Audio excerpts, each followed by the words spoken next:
क्या यूजीसी के नए नियम देश भर के शिक्षण संस्थानों में हो रहे जातिगत भेदभाव को रोक पाएगा, या फिर ये पिछड़ों को लुभाने का एक नया तरीका है?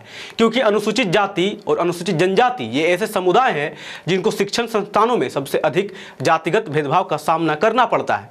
रोहित वेमुला, पायल तड़वी, दर्शन सोलंकी और IIT कानपुर का आयुष कुमार इसी जातिगत भेदभाव का शिकार हुए थे। हर घटना के बाद न्याय की मांग हुई, ये आश्वासन दिया जाता रहा कि आगे से ऐसी घटनाएं नहीं होंगी, लेकिन ये आश्वासन ठंडे बस्ते में चले गए और छात्र जातिगत भेदभाव का शिकार होते रहे। आइए आज के इस वीडियो में हम बात करेंगे यूजीसी के नए रेगुलेशन पर, जिसमें बताया गया है कि ये नियम कहाँ लागू होंगे, जातिगत भेदभाव किसे माना जाएगा, हर संस्थान में बनने वाली इक्वल अपॉर्चुनिटी सेंटर यानी EOC के क्या मायने हैं, शिकायतों के लिए कौन सी समिति बनाई जाएगी, और अगर SC/ST वर्ग से आने वाले विद्यार्थी जातिगत भेदभाव का शिकार होते हैं तो उसकी शिकायत वे कहां और कैसे करेंगे। जोहार, जय भीम, जय फुले, जय बिरसा, जय साहू, जय पेरियार, जय संविधान। यूजीसी यानी विश्वविद्यालय अनुदान आयोग द्वारा संसदीय समिति और सुप्रीम कोर्ट के सामने कुछ आंकड़े पेश करती है। ये आंकड़े देश भर के विश्वविद्यालयों और कॉलेजों में हो रहे जातिगत भेदभाव से संबंधित था। आंकड़ों से पता चलता है कि देश भर के विश्वविद्यालयों और कॉलेजों में जाति आधारित भेदभाव की शिकायतों में पिछले 5 सालों में 118.4% की वृद्धि हुई है। इस संबंध में दर्ज की गई घटनाओं की संख्या 2019 से 20 में 173 से बढ़कर 2023-24 में 378 हो गई। आंकड़े ये भी बताते हैं कि वर्ष 2019-20 और 2023-24 के बीच यूजीसी को जातिगत भेदभाव से जुड़े 1160 शिकायतें प्राप्त हुई थी। ये शिकायतें 704 विश्वविद्यालयों और 1553 कॉलेजों से संबंधित था। इन आंकड़ों से आप ये समझ सकते हैं कि देश के विश्वविद्यालयों और कॉलेजों में पढ़ रहे पिछड़े वर्गों के छात्र किस तरह जातिगत भेदभाव का शिकार हो रहे हैं। अब यूजीसी के उस नए नियम पर भी बात कर लेते हैं, जिससे ये दावा किया जा रहा है कि इस नए नियम से देश के शैक्षणिक संस्थानों में हो रहे जातिगत मामलों में कमी आएगी। साथ ही हम यह भी बात करेंगे कि आखिर कौन लोग यूजीसी के नए नियम का विरोध कर रहे हैं। देश भर के उच्च शिक्षा संस्थानों में जातिगत भेदभाव को रोकने के लिए बीते 15 जनवरी 2026 से यूजीसी ने देश भर में promotion of equity in higher education institutions regulation act 2026 लागू कर दिया है। ये एक्ट देश के सभी विश्वविद्यालयों, कॉलेजों और डीम्ड यूनिवर्सिटी पर लागू होंगे। यूजीसी के इन नियमों का सबसे बड़ा उद्देश्य छात्रों, शिक्षकों या कर्मचारियों को जाति, वर्ग या समुदाय के आधार पर होने वाले भेदभाव से बचाना है। अपने रेगुलेशन में आयोग ने साफ कहा कि उच्च शिक्षा संस्थानों में सभी को बराबरी का अधिकार मिलना चाहिए। वहां पर किसी को भी नीचा दिखाने या अलग व्यवहार करने की इजाजत नहीं दी जा सकती। अब ये भी जान लीजिए कि जातिगत भेदभाव किसे माना जाएगा। तो यूजीसी का नया नियम कहता है कि अगर किसी व्यक्ति के साथ उसकी जाति या जनजाति के कारण गलत व्यवहार किया जाता है तो उसे जातिगत भेदभाव माना जाएगा। फिर वह भेदभाव चाहे खुले तौर पर हो या छुपे तौर पर, दोनों ही स्थितियों में उसे गलत माना जाएगा।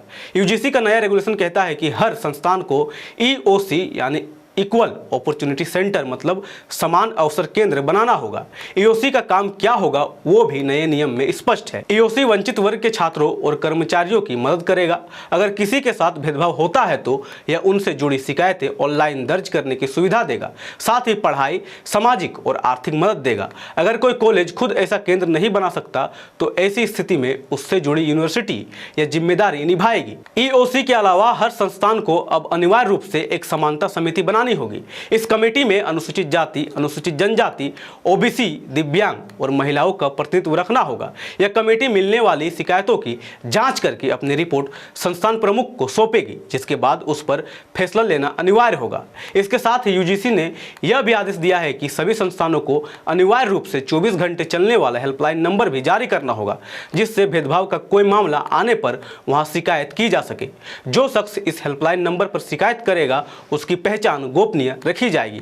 यूजीसी के नए रेगुलेशन में यह भी स्पष्ट है कि अगर कोई टीचर, नॉन टीचिंग स्टाफ या स्टूडेंट्स जातिगत भेदभाव का शिकार होता है तो वो कैसे शिकायत दर्ज करेंगे। जातिगत भेदभाव की स्थिति में पीड़ित व्यक्ति हेल्पलाइन, ईमेल या ऑनलाइन पर अपनी शिकायत कर सकता है। वो अपनी शिकायत लिखित में भी दे सकता है और अगर मामला आपराधिक हो तो उसे पुलिस के पास रेफर कर दिया जाएगा। अब मान लीजिए आप किसी विश्वविद्यालय या कॉलेज में जातिगत भेदभाव का शिकार होते हैं, आप शिकायत करते हैं, समानता समिति की रिपोर्ट भी आ जाती है, लेकिन अगर आप उस रिपोर्ट से संतुष्ट नहीं है तो 1 महीने के अंदर कॉलेज में बनाए गए लोकपाल, जो प्रशासनिक शिकायत जांच अधिकारी होते हैं, उनके पास शिकायत कर सकते हैं। यह तो हुई कागजों पर लिखी गई नियमों की बात। इसका असर कितना होगा वो तो आने वाला समय ही बताएगा, लेकिन अभी से इसका विरोध होना शुरू हो गया है। राजस्थान में यूजीसी के नए नियम के खिलाफ S4 का गठन किया गया है, जिसमें राजपूत, ब्राह्मण, वैश्य और कायस्थ संगठन शामिल है। अब SC, ST और OBC के लोग जरा दिमाग पर जोर लगाइए और सोचिए, जब शिक्षा संस्थानों में जातिगत भेदभाव रोकने के लिए कोई ठोस कदम उठाया जाता है और उसका विरोध शुरू हो जाता है तो यह साफ संकेत देता है कि समस्या सिर्फ कानून की नहीं बल्कि मानसिकता और सामाजिक संरचना की है। राजस्थान में यूजीसी के नए नियमों के खिलाफ S4 जैसे मंच का बनना यह सवाल उठाता है कि आखिर भेदभाव रोकने वाले नियमों से किसे असहजता हो रही है। असहजता उन्हें हो रही है जिनका सामाजिक वर्चस्व सवालों के घेरे में है, जो समानता को खुद के लिए नुकसानदायक मानता है, जो जाति आधारित असमानता को परंपरा कहकर सही ठहराता है और जो जवाबदेही से डरता है और जो शिक्षा को अधिकार नहीं विशेषाधिकार मानता है। इस विश्लेषण पर अपनी राय नीचे कमेंट जरूर करें। धन्यवाद। जय संविधान, जय लोकतंत्र, जय भीम, जय मूल निवास। MNT न्यूज नेटवर्क को सब्सक्राइब करें, लाइक और फॉलो करना ना भूलें। साथ ही बेल आइकॉन दबाकर जन जागृति की मुहिम में जुड़े रहें।